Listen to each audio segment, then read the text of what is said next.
Tai keliauju, aš vis stengiausi aplankyti, įsigyti knygų, kitų šalių skautų knygų, ar Italijos, ar Urugvajos, ar kur būčiau buvęs, daugiau žinių sužinoti ir žiūrėti, ką jie kaip daro, kokios programos yra, panaudoti jų žaidimus, įžvalgas ir panašiai.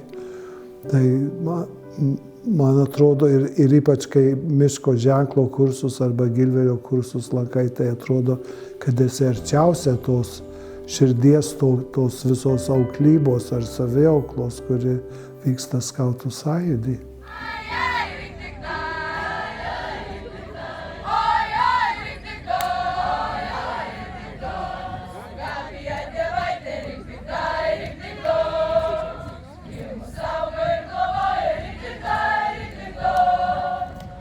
Šiais laikais žmonės ieško moralinių, vertybinių kompasų. Galiu drąsiai pasakyti, kad mano gyvenime tuo kompasu buvo ir yra skautybė. Mokindamiesi mylėti Dievą ir tėvynę, padėti artimui, iš pradžių vaikystėje per žaidimo formą ir paskui suaugusiam gyvenime išmokstame daryti pasaulį truputėlį gražesnį, negu kad jį radome. Tai organizacija, kuriai esu labai dėkingas ir džiaugiuosi, kad jai priklausau.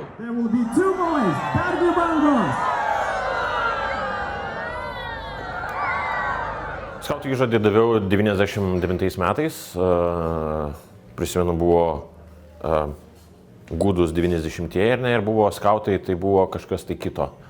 Ir šiandien skautai yra kito, kas daro žmonės kūrybiškus, kas daro žmonės atsakingus, sąmoningus. Ir mano galva, kad skautija yra geriausia lyderystės ir pilietiškumo mokykla, kuri užugdo teisingus žmonės. Ir bendrai paėmus Jurgėlos vertinimo per visą laikotarpį nepriklausomybės nuo 18 iki 20 metų, skautais galėjo būti apie 100 000 žmonių. Kandidatuoti skautus pradėjau kartu su Lietuvos nepriklausomybės atstatymo procesu ir iš karto po Lietuvos nepriklausomybės atstatymo daviau skauto įžadį. Mums tuo metu, vaikam, jaunimui, tai buvo tarsi bendras augimas kartu su nepriklausomybė. Mes buvome išalkę tos laisvės, tos tikrosios Lietuvos istorijos ir dabar iš tų mano bendraminčių, tų mažyčių skautų daugelis užaugo į nuostabias asmenybės, kurie užima pačias įvairiausias pareigas, turi įvairiausias profesijas ir kuria Lietuvą. Visi kartu mes kuriame Lietuvą ir aš labai džiaugiuosi dabar matydamas tą nuostabų, gražų jaunimą, iš kurių taip pat užaugs aukšto lygio profesionalai, kurie prisidės prie mūsų visų gerovės. Ir tas yra labai gražu ir svarbu, dėl to skautų organizacija yra labai svarbi mūsų valstybingumo procesams. Ar viskas gerai, broli? Viskas pagal planą. Turime svečių, kas atvyko? Labai aukštas pareigas užimantis svečiai, Seimo pirmininkė. Demokratinėje santvarkoje yra savaime suprantama, kad turi būti tam tikras aktyvas, tam tikras visuomenės branduolys, kuris įgauna demokratinės veiklos įgūdžių ankstyvame amžiuje. Iš čia ateina masė vadovų. Tai yra lyderystės mokykla, kuri paruošė šitą aktyvą ir jis jau 18 metų yra pajėgus įsijungti į valstybės statymo ir gynybos darbus. Kai kadangi mes šiandien turime tokią labai rimtą kovą tarp demokratijos ir diktatūros, tai būtent šita organizacija ir paruošė šitos žmonės, kurie gali bendradarbiauti skirtingų politinių pažiūrų žmonės. Tai yra vieta, kur žmonės moka organizuotis, moka vadovauti, moka paklūsti ir prie viso šito būti laimingai žmonėmis. Štai ko reikia šiandieniniai demokratijai. Ir skautai tai duoda.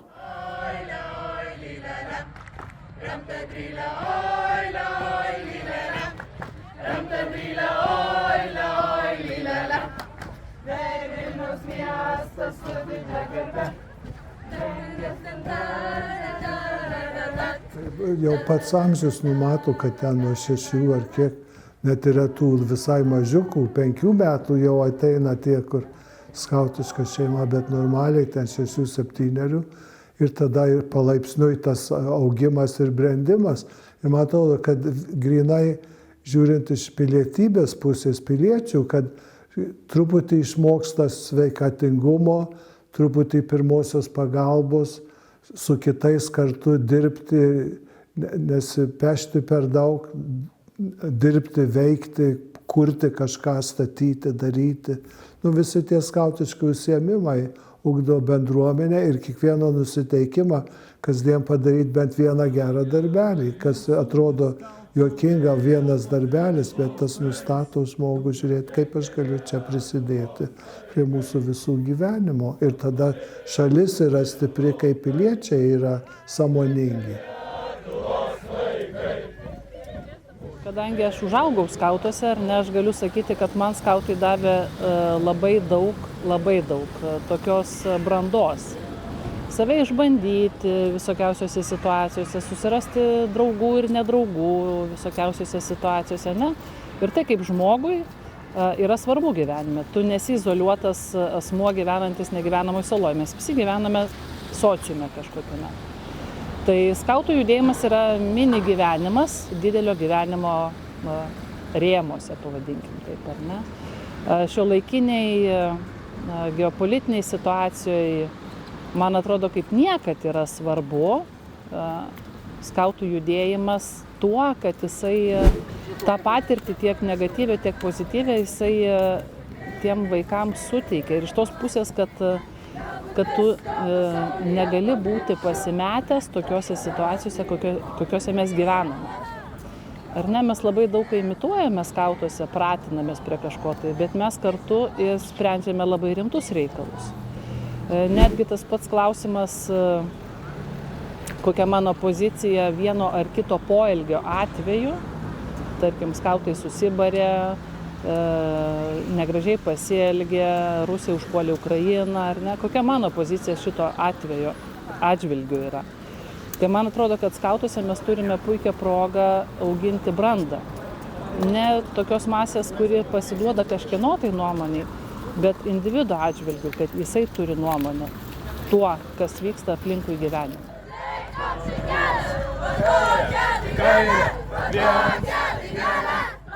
Mes tada savo labai ramiai buvom vaikai ir mėgavomės tą laisvę naują, kuri buvo atėjusi.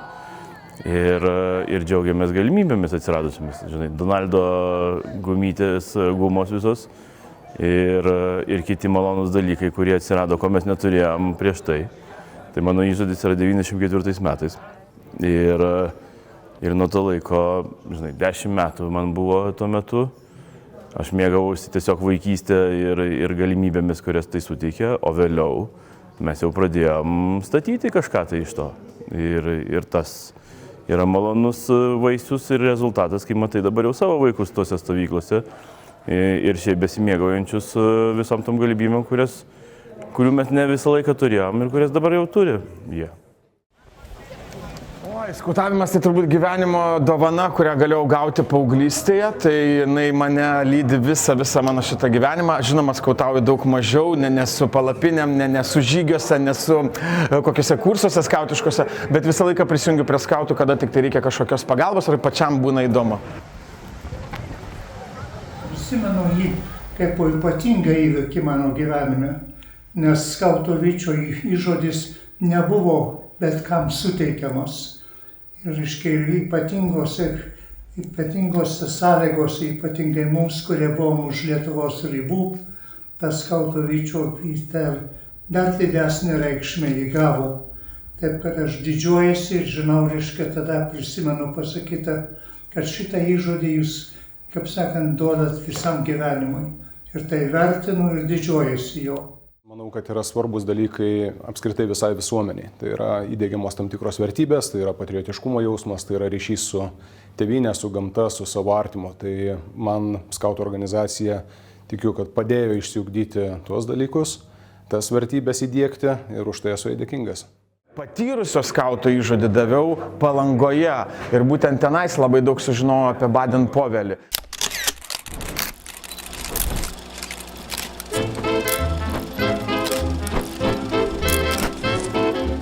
Man atrodo, čia yra toksai svarbus istorinis įvykis, Tikrai nustebau, kad jisai tenais lankėsi, tikrai nustebau, kad tenais yra ir tas akmuo, ant kurio yra jo inicialai. Ir puikiai suprantu, kokia didžiulė reikšmė yra Palangai turėti būtent tokio lygio asmenį ir asmenybę savo istorijoje, kad jisai būtent ten lankėsi. 33 metais atvyksta Baden-Powellio skautų judėjimo įkūrėjas, didžiausios jaunimo organizacijos vadas. Atvyksta pas prezidentą į Lietuvą aplankyti skautų. Noriu tokį palyginimą pasakyti. Nu vis tiek, pavyzdžiui, mes visi turim močiutės senelius, promočiutės prosenelius, tėvus, brolius, seseris. Mes renkam nuotraukas, darom nuotraukų albumus ir paskui juos vartom per giminių susirinkimus ir kalbame, ar ne? O čia va buvo dėdė iš tos pusės, o ten atsiminė šitą gimtadienį, o čia tu mažiukas ant raugučių sėdi. Vis tiek mūsų įkūrėjas BP yra mūsų senelis, prosenelis, protėvis, įkūrėjas. Ir kokį įamžinimą mes jo turime Lietuvoje. Mes turime akmenį, taip, su BP inicialais. Jisai buvo čia, jisai lankė skautus. Tai kodėlgi neturėtų būti ir gatvė? Taip kaip nuotrauka albume, kodėl mes negalėtume įprasminti BP buvimo, BP mūsų įkūrėjo gatvės pavadinimu. Juk tai nėra feikas kažkoks, tai jisai buvo, jisai lankėsi, jisai ėjo tą gatvę. Jisai yra didelį judėjimą pasaulyje sukūręs žmogus, jisai yra reikšmingas. Tai aš tai matyčiau kaip įamžinimą jo mūsų skautiško gyvenimo nuotraukų albume. Man atrodo, kad tas turėjo būti padaryta su nepriklausomybės atgavimu. Aš tik apgailestauju, kad iki šios dienos nėra tas pati taisyta klaida, kurią sovietai padarė. Ne klaida, bet reiškia nusikaltimą, kurį sovietai padarė, panaikindami San Paulio, reiškia, pavadinimo gatvę. Man atrodo, tais laikais buvo 33 metais labai svarbu tas skautų atvykimas iš Didžiosios Britanijos, kur iš viso sąjūdis prasidėjo, skautų sąjūdis, ir apvažinėti šitas šalis, Europos, galim sakyti, kaip ir rytuose. Ir šiaurėje labai svarbus buvo, kaip pripažinti Lietuvą kaip nepriklausomą ir savarankišką valstybę su kultūringais gyventojais, kurių tarpe mes tikimės arba tik žinome, kad yra skautai, kur mūsų uždavinys yra, kad visuomenė būtų dora, kaip mes sakom, demokratiška ir visa kita.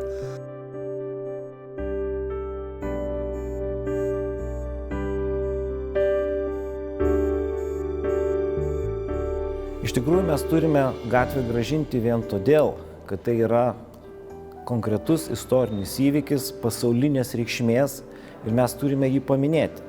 Todėl, kad Lordas Baden-Powellis, tuo metu skautų visų organizacijų vyriausias šefas, atrado laiko su laivu atplaukti į Palangą, pamatyti Lietuvą ir parodyti, kiek skautybė yra svarbi visam pasauliu. Ir šitas žmogus, jis yra svarbus visiems milijonams skautų iš viso pasaulio, kurie, ne tik kiek jų dabar yra, bet reikia įsivaizduoti, kiek žmonių praėjo šitą mokyklą, jie visą laiką atkreips dėmesį, kad čia yra tokia gatvė, tikrai ateis jos aplankyti ir tada Palangos miestas galės pasakyti, mes ne tik svarbus dėl to, kad pas mus yra jūra, kad pas mus yra paplūdimiai, bet dėl to, kad čia vyko pasauliniai įvykiai ir verta čia užsukti vien dėl to.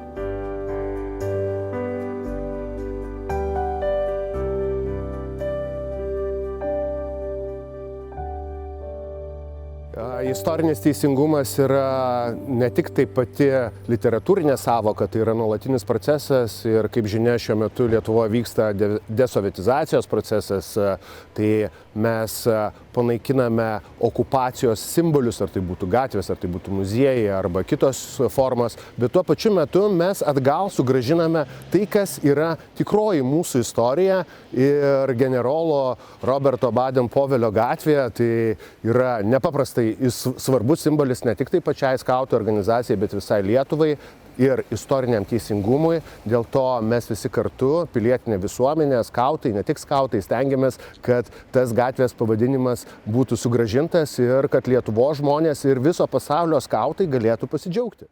Visų pirmiausia, Palangoje skautų gatvė galėtų atsirasti ir tai būtų atstatytas teisingumas, istorinis teisingumas, ne? Kitas dalykas, brangiai, pasaulyje yra 50 milijonų skautų, tai Palangoje esanti gatvė būtų unikalus ir puikus pritraukimas turistų iš viso pasaulio, galėtų viso pasaulio skautai važiuoti ir pasižiūrėti, kur yra skautų gatvė Lietuvoje. Manau, pirmiausiai, kad apskritai valstybėje yra labai svarbu atminti žmonės, kurie buvo svarbus valstybės vystymuisi. Ir yra daugybė tokių, kurie yra nepelnytai pamiršti, yra daugybė tokių, su kuriais ryšį galbūt mes esam praradę. Tai pirmiausiai, Lordas Baden-Powellis buvo istorinė asmenybė pasauliniu mastu ir palikusi labai aišku ir gilų pėdsaką Lietuvos vystymas. Lygiai taip pat prezidento Smetonos gyvenime ir jų asmeninė draugystė ir bendravimas. Mano galva, tokius dalykus reikia įamžinti. Dėl ko? Dėl to, kad tai yra pavyzdys mūsų jaunai kartai, kaip reikia gyventi. Gražus dalykai visur labai gražiai atrodo ir gražiai skamba. Mes pasirodytumėm visų pirma kaip Lietuva pasauliniam kontekste labai gražiai, netgi tokiu būdu garsintumėm savo šalį, neišeidami iš namų, ar ne? O juolab tikrai, Palanga yra ne tik gražus miestas, bet tai yra kurortas, tai turistų centras, traukos centras. Tai, supraskim tiesiai šviesiai, juk ir turistai atvyktų daug daugiau, jiems būtų įdomu, žinant tokį faktą, kad čia yra Baden-Powellio gatvė, o gal dar koks ten suolelis pastatytas ar kažkas panašaus, kur galėtų puikiai pabūti, suprasti ir labiau pažinti Lietuvą ir mūsų kraštą.